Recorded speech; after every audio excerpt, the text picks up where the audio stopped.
So Asif Iqbal Saab is there, who has volunteered himself for talking about the topic. Asif Iqbal Saab, floor आपके हवाले. अस्सलाम वालेकुम. वालेकुम सलाम sir. बहुत शुक्रिया सर. Welcome sir. सर मैं बहुत मुख्तसर से एक जायजा पेश करूंगा क्योंकि हमारी मादरी जबान जो है वो उर्दू है, जबकि सिंध में रहते हुए तो हमारी मादरी जबान सिंधी होनी चाहिए थी, लेकिन नहीं, मादरी जुबान बदनसीबी अपने थोड़ी बस सी में हमारी. नहीं, मादरी जुबान अपने बस में नहीं होती. वो तो आपकी जो वालदा की जुबान है वही होगी. लेकिन ये है कि जिस सरजमीन पर आप पैदा हुए हैं उस माँ की जुबान, यानी मट्टी माँ की जुबान सिंधी है. जो आपकी मादरी जुबान है उसके लिए भी एहतराम है सर, उसके लिए भी हमें एहतराम है. So you go it sir. जनाब सदर और मेरे अजीज साथियों, अस्सलाम वालेकुम. अंदाज़े बयां अगर का बहुत शौक नहीं है, शायद कि तेरे दिल में उतर जाए मेरी बात. आज मादरी जबान का आलमी दिन है और मेरा ताल्लुक सिंध के बड़े शहर कराची से है. उर्दू एक ऐसी जबान है जो जुग्राफियाई सियासी सरहदों की नफी करती है. बरसग़ीर पाक व हिंद में सकाफतों और बरादरियों के मतनू इम्तिजाज के लिए एक मुत्तहिद कुव्वत के तौर पर काम करती है. इसका अदब एक अदबी पुल का काम करता है जो मुख्तलिफ लिसानी पस मंज़र के ताल्लुक रखने वाले लोगों को आपस में जोड़ता है. उर्दू ज़बान पाकिस्तान की कौमी ज़बान है. भारत की 6 रियासतों में भी दफ्तरी ज़बान के तौर पर राइज है.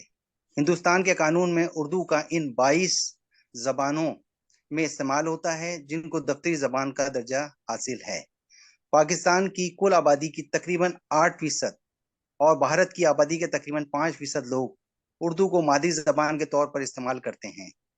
भारत की छठी और पाकिस्तान की 5वीं बड़ी ज़बान है. उर्दू ज़बान को बामे उरूज तक पहुँचाने में शायरों, अदीबों और अंग्रेज़ों का बहुत बड़ा हाथ है.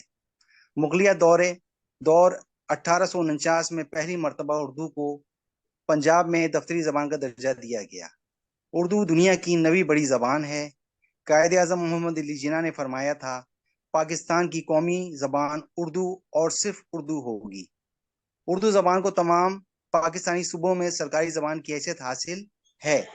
प्राइमरी से लेकर आला सानवी तालीम जमात तक लाजमी मजमून की हैसियत से पढ़ाई और सिखाई जाती है. ये मुल्क की समाजी और सकाफती मीरास का खजाना है. पूरी दुनिया में उर्दू बोलने वाले पाए जाते हैं. 1973 के आइन के तहत शिक नंबर 251 के मुताबिक उर्दू को दफ्तरी ज़बान बनाने का ऐलान हुआ, लेकिन अमल ना हुआ. 8 सितंबर 2015 को सुप्रीम कोर्ट ऑफ पाकिस्तान ने उर्दू को बतौर सरकारी ज़बान के निफाज करने के अहकाम जारी फरमाए. सर बहुत शुक्रिया. Thank you very much sir, very good. हर किसी की स्पीच में कोई ना कोई ऐसी बात है कि जो हमारे इल्म में इजाफा करती है. आसिफ साहब, मैं शुक्रगुजार हूँ आपका कि आपने उर्दू के हवाले से कुछ ऐसे पॉइंट्स थे कि जो मेरे इल्म में नहीं थे और आपके इस पैराग्राफ से मुझे पता चले. Thank you so much Asif Iqbal साहब. एक बार फिर आपके लिए ये दिन मुबारक हो, यानी happy international mother language day sir. Asif Iqbal साहब अपने ख्याल का इजहार कर रहे थे. Welcome sir. And who is the next to volunteer?